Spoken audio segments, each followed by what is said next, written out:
2026च्या प्रजासत्ताक दिनाच्या सोहळ्यासाठी केंद्र सरकारने कोणती संकल्पना थीम निश्चित केली आहे? वंदे मातरम. स्पष्टीकरण: यंदाच्या परेड आणि कार्यक्रमांची सजावट या संकल्पनेवर आधारित असेल. 2. अलीकडेच भारतीय नौदलाच्या कोणत्या शिलाच्या जहाजाला सेलिंग वेसल त्याच्या पहिल्या प्रवासासाठी मंजुरी मिळाली आहे? INS विकॉन्डन्या. स्पष्टीकरण: हे प्राचीन ओडिसाच्या नाविकांच्या सन्मानार्थ नाव देण्यात आलेले जहाज आहे.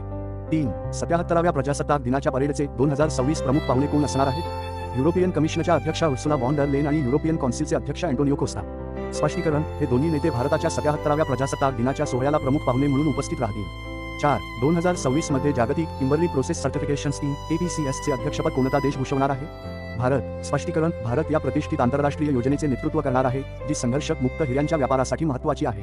5. भारताने अलीकडेच कोणत्या पाणबुडीवरून K4 या अणु क्षेपणास्त्राची यशस्वी चाचणी केली?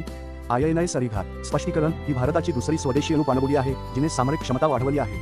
6. जगातील सर्वात मोठे ओपन एअर थिएटर मानली जाणारी धनु यात्रा कोणत्या राज्यात साजरी केली जाते?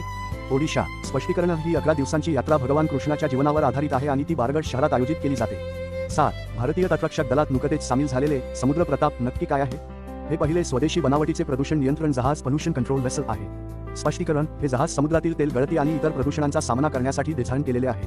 8. पहिल्या Khelo India tribal games KITG चा शुभंकर मॅस्कॉट काय आहे? मोरवीर. स्पष्टीकरण: हे शुभंकर आदिवासी संस्कृती आणि खेळाच्या भावनेचे प्रतीक आहे, ज्यामध्ये मोर हा मुख्य घटक आहे. 9. रेल विकास निगम लिमिटेड RVNL चे नवीन अध्यक्ष म्हणून कोणाची नियुक्ती करण्यात आली आहे? सलीम अहमद. स्पष्टीकरण: ते RVNL च्या प्रमुख पायाभूत सुविधा प्रकल्पांचे नेतृत्व करतील. 10. नॅशनल इन्फॉर्मेटिक्स सेंटर NIC ने विकसित केलेले दर्पण 2.0 हे डॅशबोर्ड कोणते सरकार लॉन्च करणार आहे? दिल्ली सरकार. स्पष्टीकरण: हे डॅशबोर्ड दिल्ली सरकारच्या विविध विभागांच्या कामगिरीवर देखरेख ठेवण्यासाठी मदत करेल. व्हिडिओ आवडला असेल तर कमेंटमध्ये नक्की कळवा आणि लाईक, शेअर, सबस्क्राईब करायला विसरू नका.